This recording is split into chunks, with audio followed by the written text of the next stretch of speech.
안녕하십니까. 안녕하십니까. 오늘은 4.15 선거 관련해서 네. 경기도 파주을 부정선거 논란이 있는 그 증거를 놓고 경찰과 검찰 간의 서로 그 대립이 있었대죠. 대립에 예. 대한 내용을 가지고 말씀을 나누도록 예, 하겠습니다. 예. 2020년 4월 15일에 네. 제21대 총선 투표 당일날 파주을 금촌이동 제2투표소서 약 20장의 투표용지가 투표관리관 네. 도장 날인 없이 선거인에게 교부된 바가 있습니다. 예, 그렇다네요. 당시 투표관리원은 이 사실을 정확히 투표록에 기록을 했어요. 또한 일렬 번호지 한 건에 대해 절차하지 못한 사항도 투표록에 기재를 했다고 합니다. 문제는 네. 2021년도에 11월에요. 네. 재검표에서 파주을 네. 그 금천 이동에요. 네. 그 모든 투표지를 검수했는데 분명히 있어야 할 그 20장의 투표 관리 도장 날인이 없는 투표 용지가 보이지 않는 것이었다. 뭐 일련 번호가 절치되지 않는 한 장도 보이지 않았다. 예. 예. 그래서 그러니까 결국은 이제 이런 상황이 나타나니까 비정상적인 투표 용지가 나와야 되잖아요. 재검표 그렇죠. 과정에서. 그러니까 이런 것이 안 나오고 총투표의 그 종이 숫자가 개수가 예.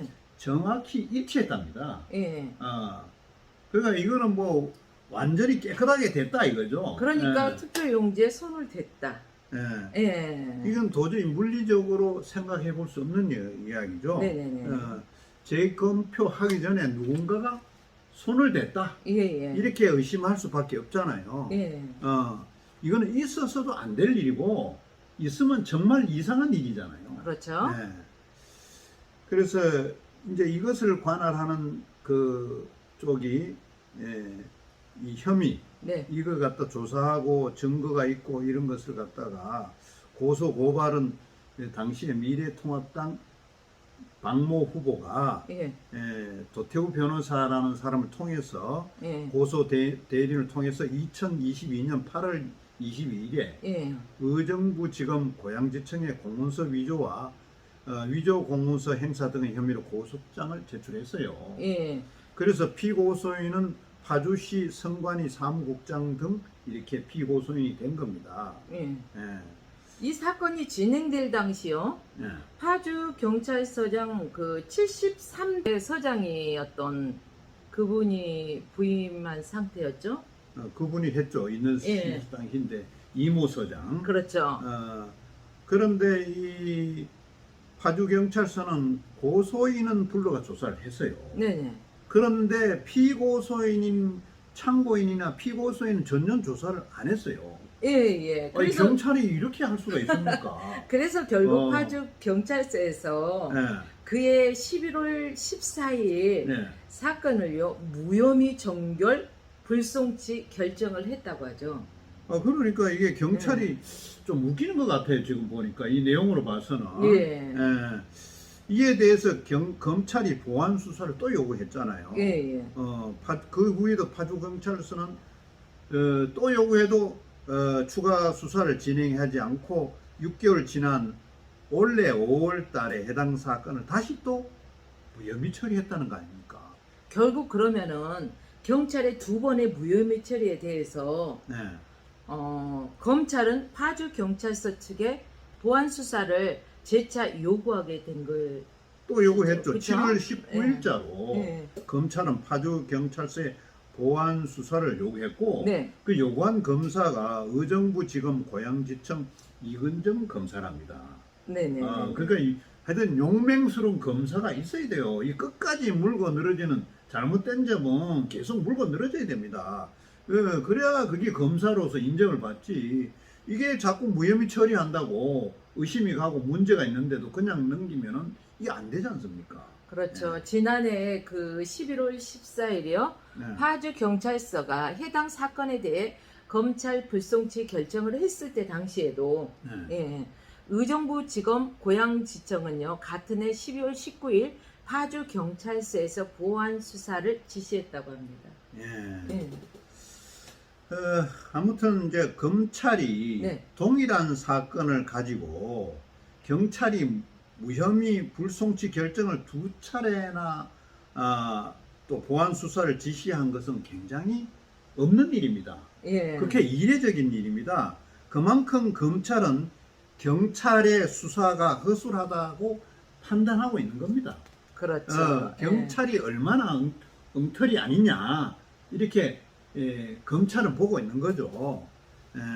그러니까 상식적으로 그 투표록에요. 네. 기록된 그 비정상적인 그 투표지가 네. 재검표 현장에서 나오지 않았다는 것은 별다른 해명 없는 한 일반인들이 봤을 때요. 네.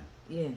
선거에 부정한 세력이 개입하고 있다라는 명백한 증거로 볼 수밖에 없는 겁니다. 한마디로 선관위가 주범이거나 공범이 아니냐 이게 의심을 사고 있는 거죠. 예. 왜냐하면 투표지 관리 업무가 네. 선관위가 맡고 있기 때문에 이런 거죠. 선관위가 그렇죠. 맡고 있지 않으면은 예. 이런 의심을 받겠어요.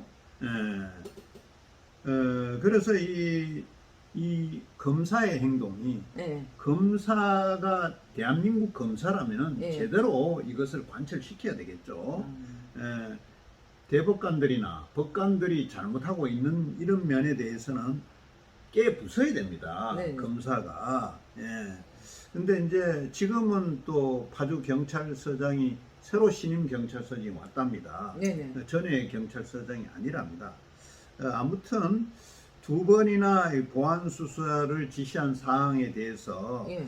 이거를 그냥 묵과하면 안 됩니다. 그렇죠. 다시 정확하게 해서 명명백백하게 밝혀야 됩니다. 예. 그래서 윤석열 대통령 후보 시절이요. 예. 경주 연설에서 부정선거를 획책하는 세력은 대한민국 땅에 발을 붙이지 못하도록 하겠다라고 강조한 바 있다고 하죠. 그렇죠. 네. 뭐 그렇게 이제 표현이 이렇게 나왔지만 1960년에 저 자유당 정권 때 네. 부정선거 한 사람들 사형시키거나 네.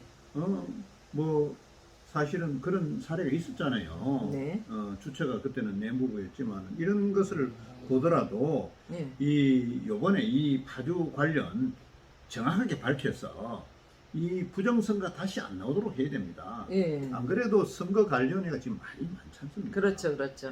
뭐 총장부터 시작해갖고 차장 뭐 자기 식구들 다 채용하고 그러고 뭐 돈 또 안 줘야 될 돈을 갖다 수당을 막 그냥 비상인들한테 돈도 막 주고 그렇죠. 이런 마당에 국민들이 선관위를 믿겠습니까? 그러니까 검사는 이걸 맡은 검사는 이모 검사죠. 아까 말씀드린 그 검사님은 계속 이거를 끝까지 해서 물론 이제 검찰과 경찰이 대립하는 그 각을 세우는 같이 보이지만 국민들의 입장에서는 그 이게 아닙니다. 정확하게 밝혀서 그렇죠. 투표 권리를 한 국민들을 갖다가 네. 어쩌든가 알도록끔 명확하게 밝혀야 되는 겁니다. 그런데 만약에 경찰이 계속적으로 이렇게 한다면 이 경찰은 국민들로부터 불신임을 당합니다. 그렇죠. 이런 경찰이 있어서는 안 되는 거죠. 아무튼 아직까지도 4.15 총선 부정선거 의혹에 대한 진실 규명 이루어질 기미가 보이지 않는다는 점이죠. 예, 그래서 4.15 총선 당시에요. 부정선거로 당선된 국회의원들이 있다면 현재 그들의 임기는 이미 4분의 3을 지난 시점이라고 봐야 되죠. 아니 그러면 거의 다 끝났잖아요. 뭐 6개월 있으면 지금 내년 4월이면 8개월입니까? 하여튼 뭐 거의 다 해물 거 다 해먹었어요 지금. 그러니까요. 그러니까 부정으로 당선된 국회의원이 있다면 다 해먹은 게 다 헤쳐먹었다. 이렇게 봐야 돼요. 그러니까 내년 총선에서도 부정선거를 획책하려는 세력에 경종을 울리는 차원에서라도 좀 그 선관위 직무에 대한 대대적인 감사와 수사가 필요하다는 지적이 있죠. 그렇죠. 그리고 요번에 이 파주 이 투표용지 21장 튀어나온 거 이거 밝히지 않으면 이 현 정권도 도마 위에 오릅니다. 예? 이거 밝혀야 됩니다. 현 정권도 도마 위에 오르게 돼 있어요. 네. 어쨌든 파주을 이거 수불 한 장에 이거 없어졌다. 이 재검표에 문제가 있는 거, 이 검찰과 경찰, 예? 하여튼 제대로 해야 됩니다. 제대로 해서 끝까지 밝혀서 현 정부의 명운을, 현 정부의 그 신뢰를 줄 수 있게끔 해야 된다는 겁니다. 네. 지금까지 한반도 방송, 화평 방송, 축복 방송이 파주을 부정선거 경찰과 검찰의 대립하는 그런 그렇죠. 면을 보이고 있는 무혐의 처리 이런 부분들에 대해서 말씀을 드렸습니다. 네. 여기서 우리는 인사를 드리고 물러가겠습니다. 네, 지금까지 함께해 주신 여러분 감사드립니다.